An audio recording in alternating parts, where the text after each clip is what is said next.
What fact is common knowledge to people who work in your field, but almost unknown to the rest of the population?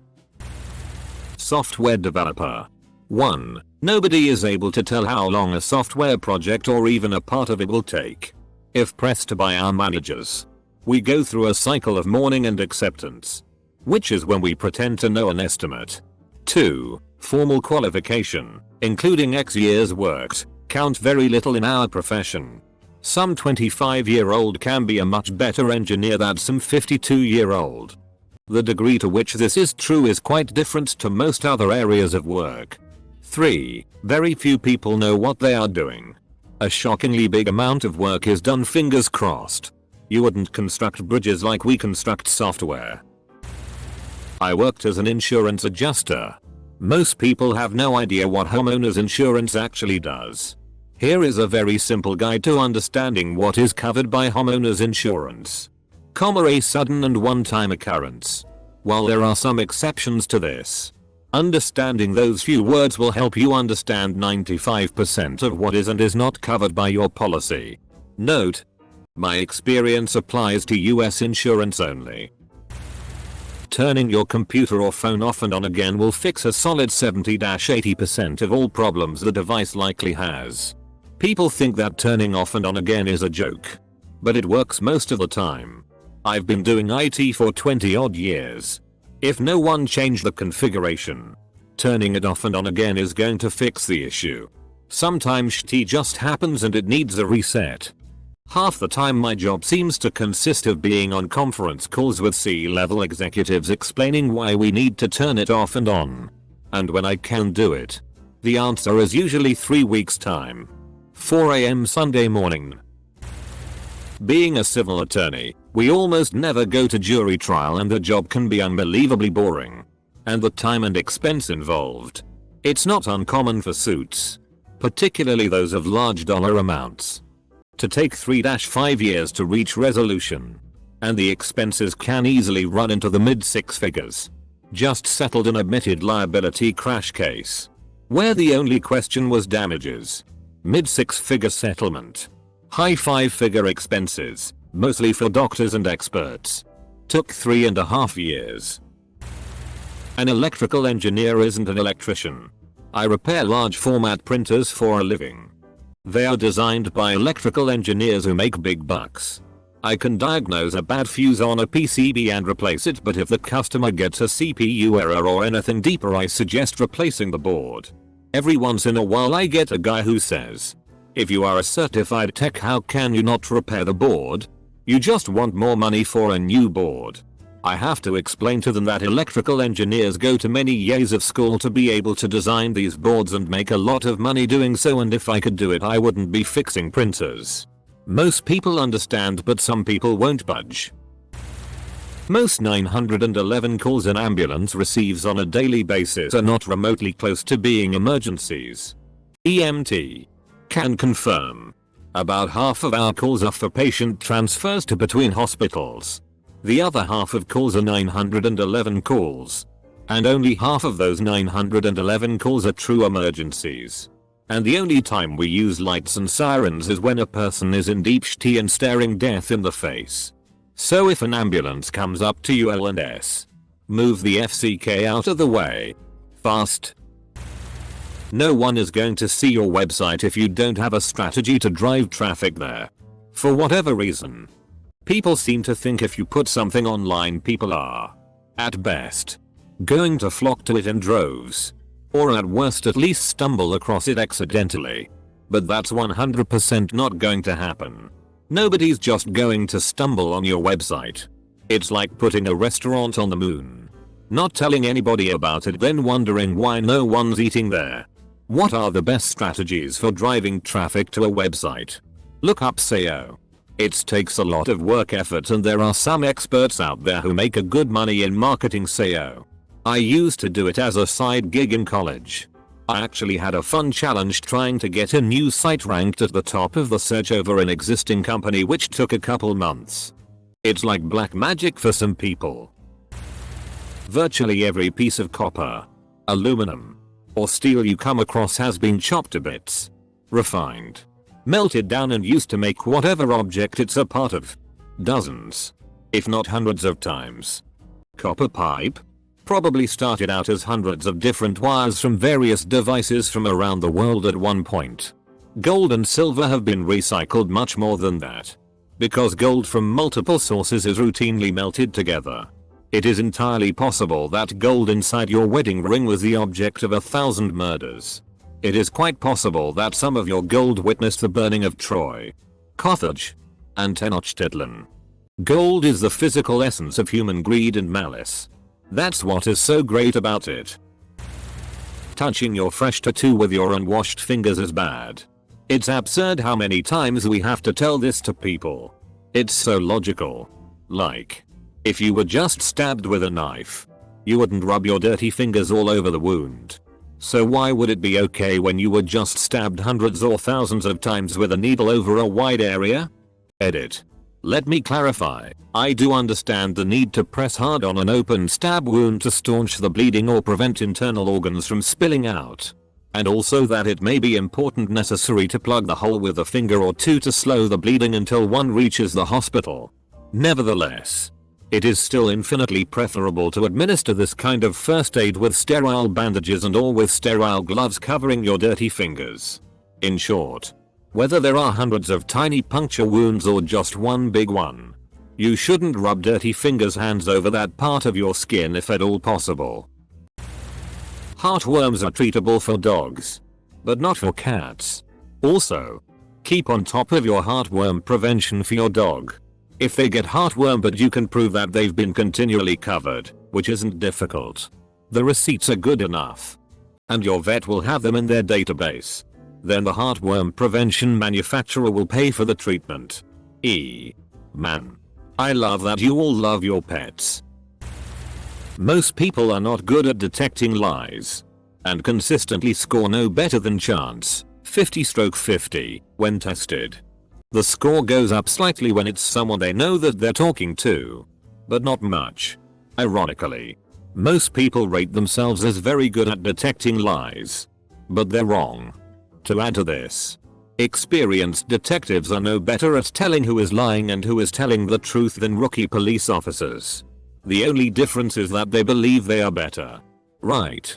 I also remember reading that among law enforcement the only ones who scored above chance were Secret Service officers due to some of their special training in reading nonverbal language in strangers. Even they were only around 70%. Though. There is a surprising amount of infrastructure under your feet. You'd be surprised how much public utility runs underneath private property.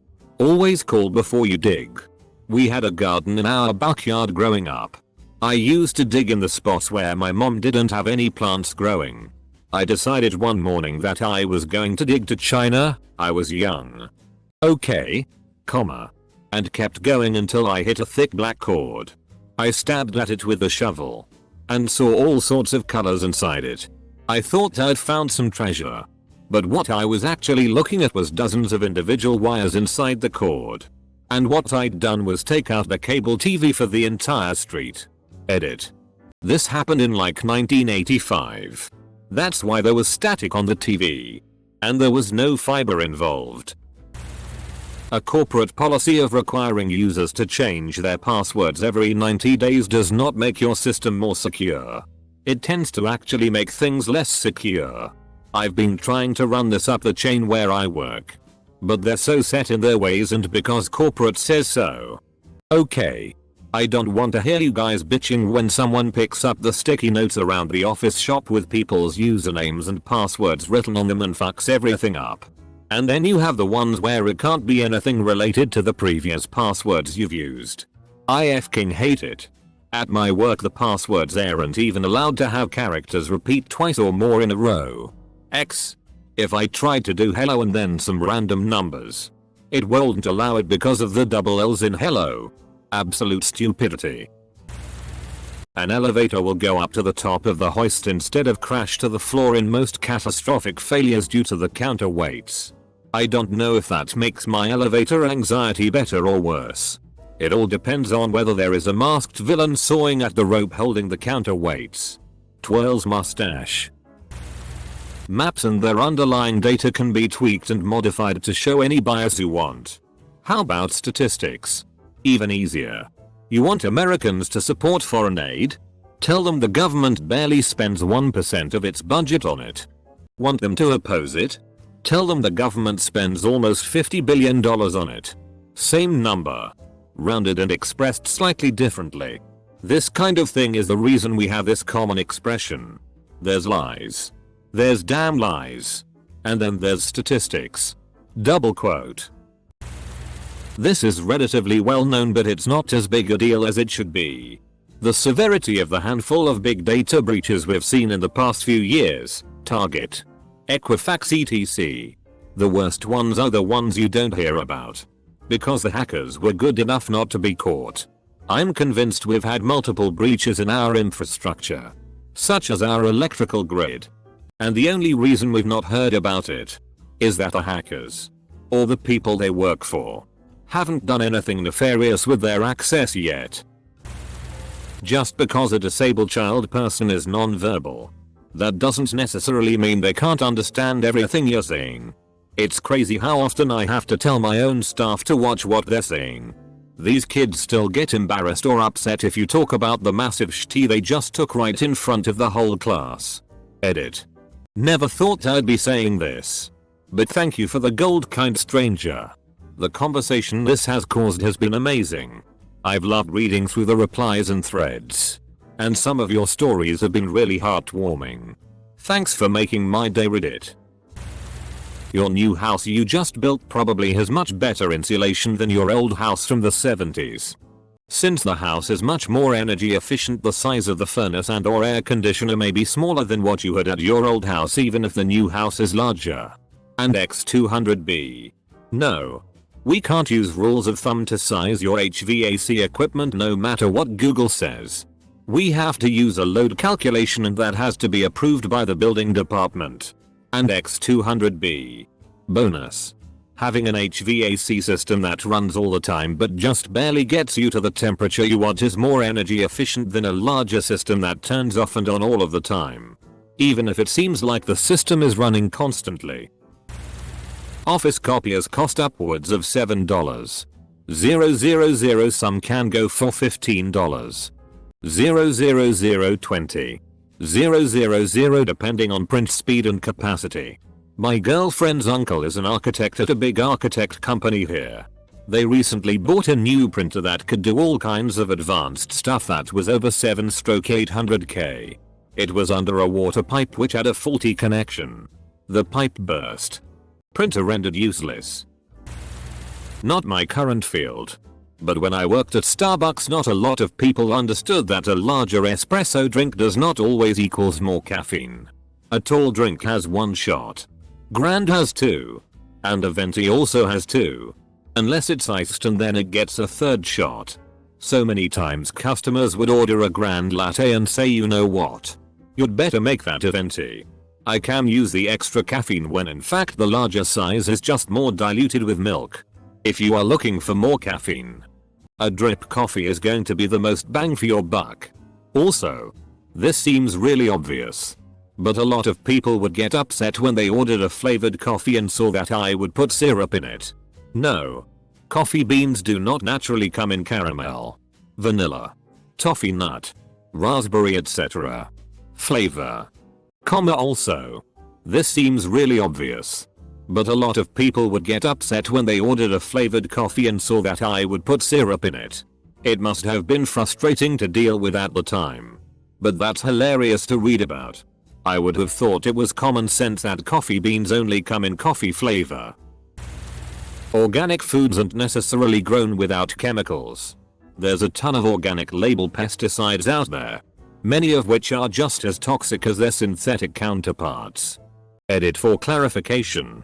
When I say grown without chemicals, I was referring to man-made products like fertilizers and insecticides, herbicides. No, all crops are produced with chemicals. Water, technically, is a chemical. Also, thanks for the platinum gold. You don't defibrillate asystole, flatline cardiac rhythm, like they do on TV. It's a non-shockable rhythm. First, The patient flatlines. Then some doctor starts yelling code blue. Code blue. And then all the machines start beeping while the doctor grabs the two big paddles, taps them together a couple times, yells clear, and shocks the patient. The patient dramatically bounces up when this happens. Then the doctor taps the paddles again. Clear.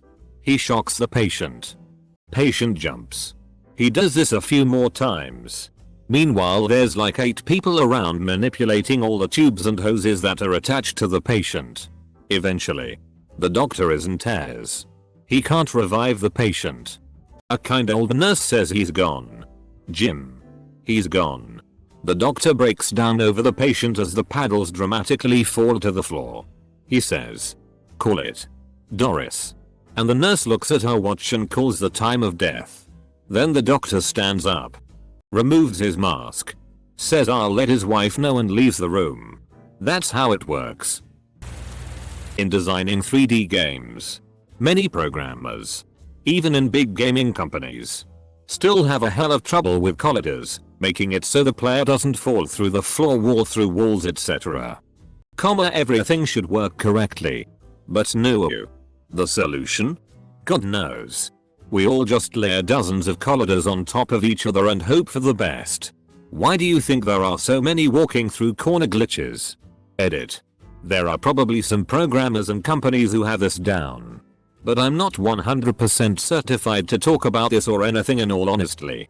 I'm just an indie game designer and have discussed this with other people who have much more experience, some who work for companies like Microsoft, and can confirm that this happens. If you're putting in new carpet, always go top shelf with the pad.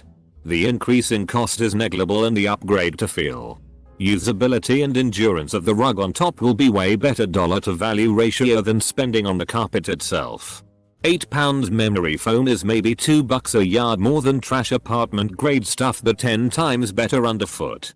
Go for the cheapest carpet you can stand. Remember, you aren't going to be running your fingers through your house's carpet for more than 3 days after it's installed, and put the best damn pad money can buy under it. You'll spend less and it'll feel like you bought $50 a yard carpet. Put very simply, nuclear power plants generate electricity by boiling water. Edit. Oh. And the smoke coming from the cooling tower is just steam. And it isn't radioactive. Also edit. Agreed that if it was indeed smoke coming from a reactor, it would indicate a huge problem and you should run away very fast. The smoke wouldn't be coming from the tall cooling towers though. Those are usually some distance from the reactor containment building. And there isn't anything in there that's radioactive or that can catch fire. Very important note: if you see smoke rising from a reactor though, if possible, run upwind and keep going. Also edit. Another fun fact for your Chernobyl watchers. If you were exposed to 10k Ronchian, you'd be in a coma in less than 10 seconds. I'm a lifeguard, so nothing special. But while training to be one, I learned that nearly no drowning victims ever wake back up. They usually die. CPR only has a 10% success rate, and even then the chance that they will be a veggie for the rest of their life is something like 80%.